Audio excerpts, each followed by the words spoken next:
RSBW इस channel पर आपका स्वागत है। इस चैनल पर आपको सुनने के लिए मिलेगी रहस्यमय और भूतिया कहानी। अगर इसी तरह कहानी सुनना चाहते हैं तो हमारे चैनल को सब्सक्राइब कीजिए और वीडियो पसंद आए तो लाइक कीजिए। और शुरू करते हैं आज की कहानी। नमस्ते दोस्तों, मेरा नाम अमित है और मैं पेशे से एक लाइब्रेरियन हूँ। किताबें ही मेरी जिंदगी हैं। ये बात मैं सिर्फ कहने के लिए नहीं कहता। बचपन से ही मुझे यकीन था कि कहानियों के अंदर एक अलग दुनिया बनी होती है। मेरे दादाजी जब परियों की कहानियों वाली किताबें लाते थे तो मैं उन्हें कहता, दादाजी एक दिन ना मैं इस दुनिया में चला जाऊंगा। वो मुस्कुराते। उम्र बढ़ी और दुनियादारी ने मुझे समझाया कि ये बस कहानियां हैं, ऐसी दुनिया मौजूद नहीं है। लेकिन दिल का क्या करें? मैंने किताबों से अपनी नजदीकी को ही अपना पेशा बना लिया। एक यूनिवर्सिटी की लाइब्रेरी में लाइब्रेरियन। तनख्वाह अच्छी है, पर सबसे बड़ा सुकून है किताबों के बीच घिरे रहना। लेकिन मेरा वो बचपन वाला यकीन आज भी जिंदा है। मैं आज भी उस एक जादुई किताब की तलाश में रहता हूँ। लाइब्रेरी की हजारों किताबों के अलावा मैं एक छोटा सा काम और करता हूँ। शाम 6 से 9 मैं एक एंटीक सामान की दुकान चलाता हूँ। लोग पुराना रद्दी सामान बेच जाते हैं। कमाई खास नहीं, लेकिन कभी कभी कुछ रूहानी सा मिल जाता है। मुझे लगता है जैसे मैं हैरी पॉटर वाली कोई छोटी सी दुकान चला रहा हूँ जहाँ शापित और रहस्यमयी चीजें बिकती हैं। आज रात 8 बजे का वक्त था। ठंड बढ़ने लगी थी और बाजार में सन्नाटा था। मैं दुकान बंद करने ही वाला था कि एक लड़का हांफता हुआ आया।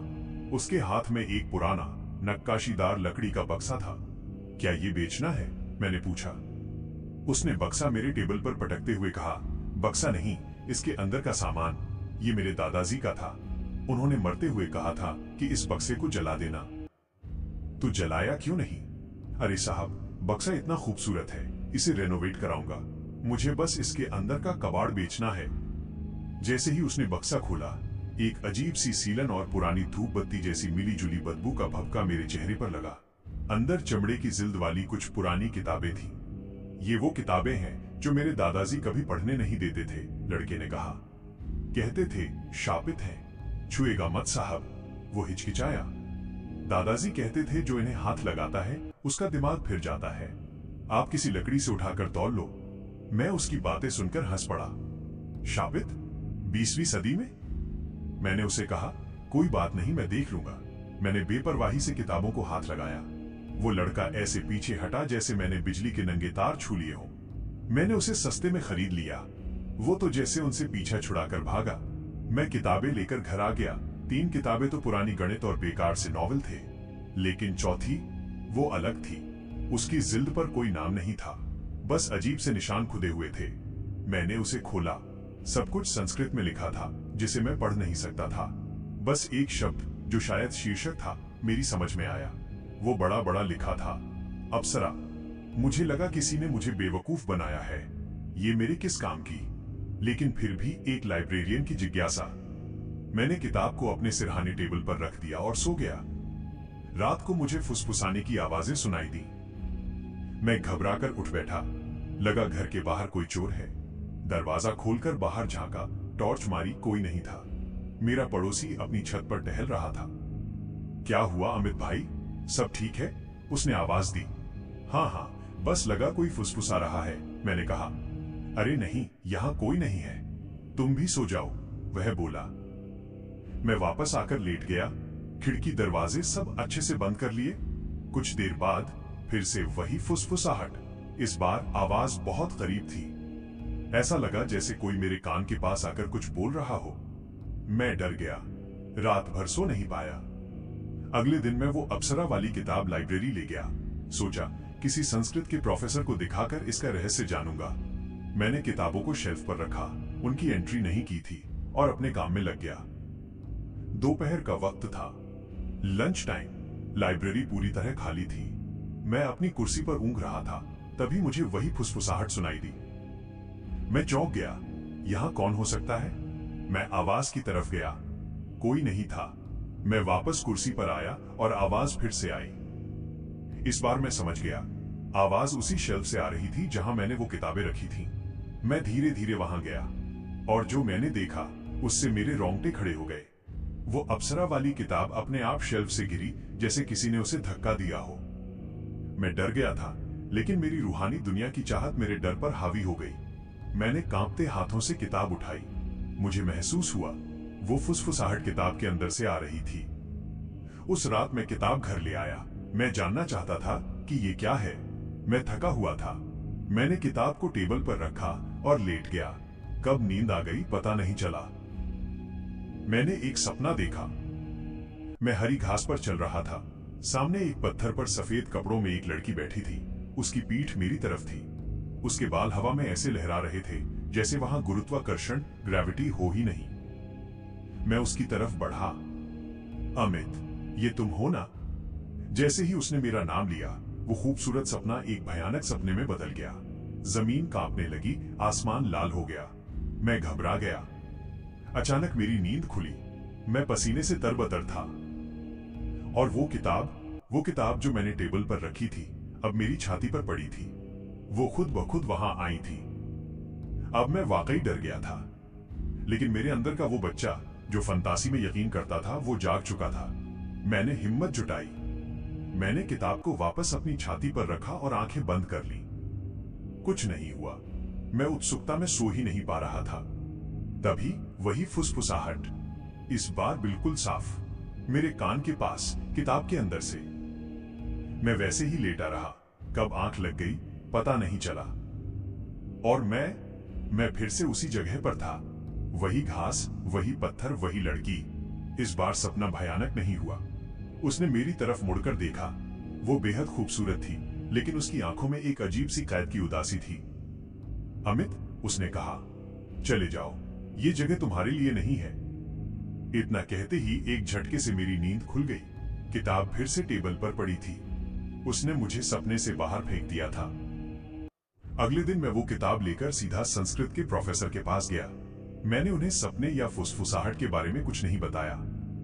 प्रोफेसर ने जैसे ही किताब के कुछ पन्ने पलटे, उनका चेहरा सफेद पड़ गया। उन्होंने किताब को झटके से बंद कर दिया। कहां से मिली तुम्हें ये? उनकी आवाज में डर था। जी, वो एक पुरानी दुकान से। अमित, उन्होंने गंभीरता से कहा, यह कोई नॉवेल नहीं है। ये एक ग्रिमवार है, एक जादुई किताब। इसमें अप्सरा साधना की विधि लिखी है, और जिस तरह ये लिखी गई है, ये किसी इंसान की नहीं लगती। ये खुद एक वजूद है, एक बर्तन वेसल है। मैं तुम्हें सलाह दूंगा, इसे कहीं दफना दो या जला दो। मैं इसे ट्रांसलेट नहीं करूंगा। प्रोफेसर की बातों ने मुझे और डरा दिया, लेकिन मेरी जिद भी बढ़ा दी। अगर ये सच है तो मेरा बचपन का सपना सच था। उस रात मैंने खुद उसे ट्रांसलेट करने की ठानी। संस्कृत हिंदी डिक्शनरी निकाली और बैठ गया। पहला पन्ना ट्रांसलेट करने में मुझे 3 घंटे लगे। उसमें लिखा था, तारांकन, इस किताब को पढ़ने वाले सावधान। ये साधना नहीं, ये मुक्ति का मार्ग है। जो मुझे मुक्त करेगा उसे कीमत चुकानी होगी। नीचे कुछ मंत्र थे। मैंने उन मंत्रों को पढ़ा। कुछ नहीं हुआ। रात के 12 बज चुके थे। मैं थककर सो गया। मैं फिर से वही था। तुम नहीं माने अमित, वो लड़की सामने खड़ी थी। मैंने तुम्हें मना किया था। तुम कौन हो? ये सब क्या है? मैंने पूछा। मैं वही हूं जिसका नाम उस किताब पर लिखा है, उसने कहा।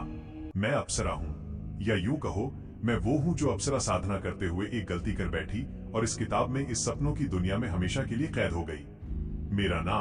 मुझे मेरा नाम भी याद नहीं। उसने बताया कि ये किताब उसका जिस्म है और ये सपनों की दुनिया उसकी जेल। तो फुसफुसाहट वो तुम थी? हाँ, उसने उदासी से कहा। जब भी कोई इस किताब को छूता है, मैं उसे डराकर भगा देती हूं। लेकिन तुम डरे नहीं। तुम वापस आ गए। तुमने मंत्र पढ़ दिए अमित। अब तुम इस साधना से बंध गए हो। साधना? लेकिन मुझे संस्कृत नहीं आती। मैं तुम्हारी मदद करूंगी, उसने कहा। मैं तुम्हें सिखा नहीं सकती, पर जब तुम जागती दुनिया में पन्ने पलटोगे तो मैं इस दुनिया से तुम्हें उनका अर्थ बताऊंगी। लेकिन मैं ये क्यों करूं? मैंने पूछा। और प्रोफेसर ने कहा, ये खतरनाक है।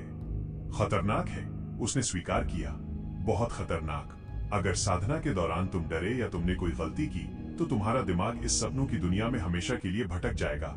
और अगर तुम सफल हुए तो मैं आजाद हो जाऊंगी। मैं दोबारा इंसानी शरीर पालूंगी। मैंने उसकी आंखों में देखा। वो खूबसूरत थी और अकेली थी। मुझे उससे लगाव सा होने लगा था। और मेरा क्या होगा? मैंने वो सवाल पूछा। अगर तुम आजाद हो गई तो मुझे क्या मिलेगा? मेरी जान तो नहीं जाएगी? वो मेरी आंखों में देखती रही। उसने कोई जवाब नहीं दिया। अगली कई रातें यही सिलसिला चलता रहा। मैं दिन में लाइब्रेरी में उस पन्ने को ट्रांसलेट करने की कोशिश करता और रात को सपने में वो मुझे उसका मतलब समझाती। साधना शुरू हो चुकी थी। 21 रातों की साधना। शुरुआती रातें आसान थी, बस मंत्र पढ़ने थे, लेकिन हर रात के साथ चीजें बदलने लगी।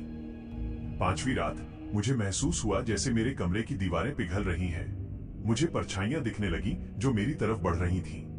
मैं डर गया। सपने में उस रात उसने मुझे डांटा, डरो मत अमित, वो तुम्हारी कल्पना है, वो तुम्हारे डर से ताकत पाती हैं, उन्हें नजरअंदाज करो। अगली रात मैंने वैसा ही किया। परछाइयां मुझ तक आईं, लेकिन मुझे छू नहीं सकी।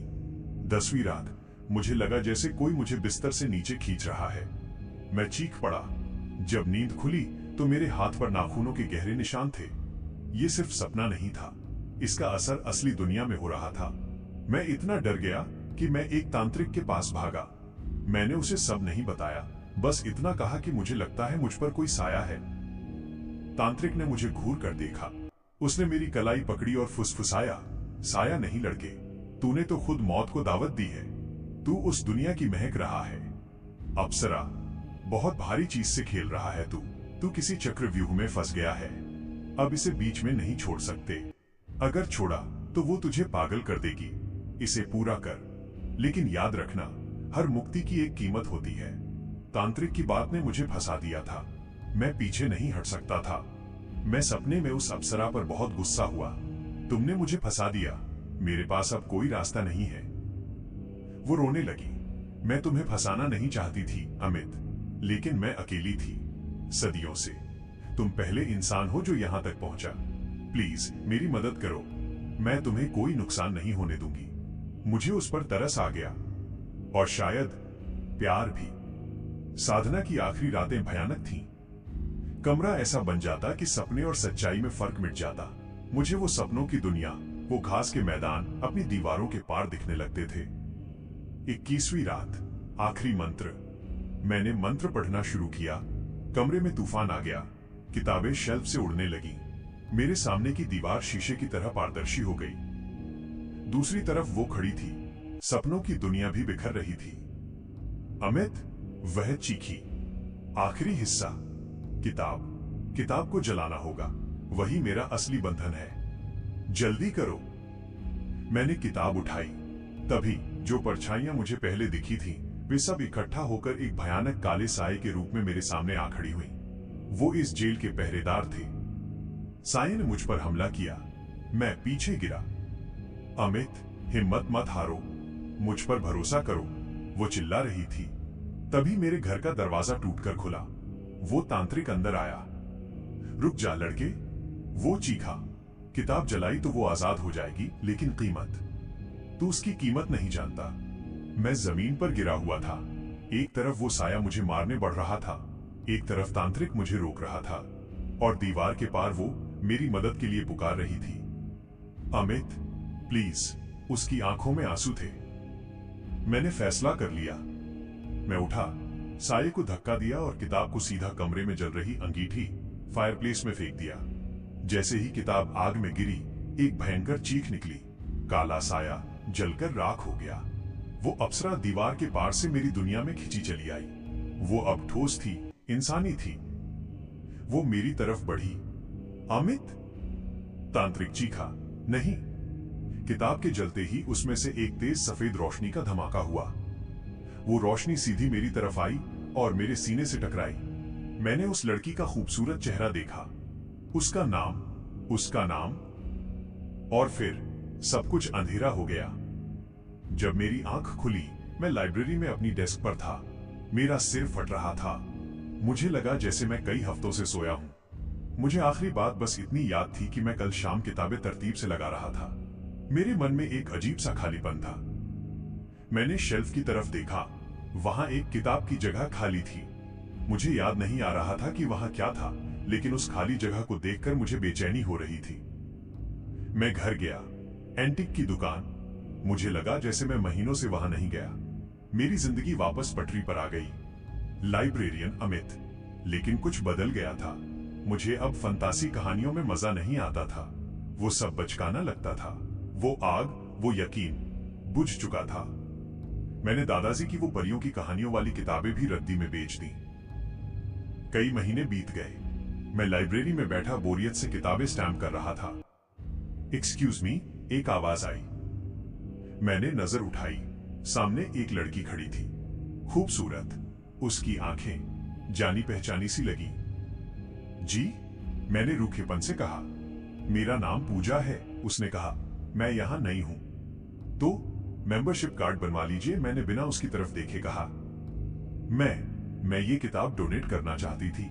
उसने मेरी डेस्क पर चमड़े की जिल्द वाली एक किताब रखी। मैंने उसे उठाया। ये बिल्कुल नई थी। मैंने उसे खोला। मैडम, ये तो खाली है, मैंने कहा। मैंने नजर उठाई। वो मुझे ही देख रही थी। उसकी आंखों में आंसू थे। कहते हैं, उसने कांपती आवाज में कहा, सबसे बेहतरीन कहानियां खाली पन्नों पर ही लिखी जाती हैं, है ना अमित? उसने मेरा नाम लिया। मेरे पूरे जिस्म में एक सिहरन सी दौड़ गई, जैसे बिजली का झटका लगा हो। पूजा, मुझे ये नाम, ये चेहरा, मेरे दिमाग में धुंधले से ख्याल कौंधने लगे। घास का मैदान, तूफान, आग। मैंने उसकी आंखों में झांका। तुम कौन हो? मैंने फुसफुसाकर पूछा। वो मुस्कुराई। आंसू उसके गालों पर बह निकले। मैं वो कहानी हूं अमित, जिसे तुम पढ़कर भूल गए।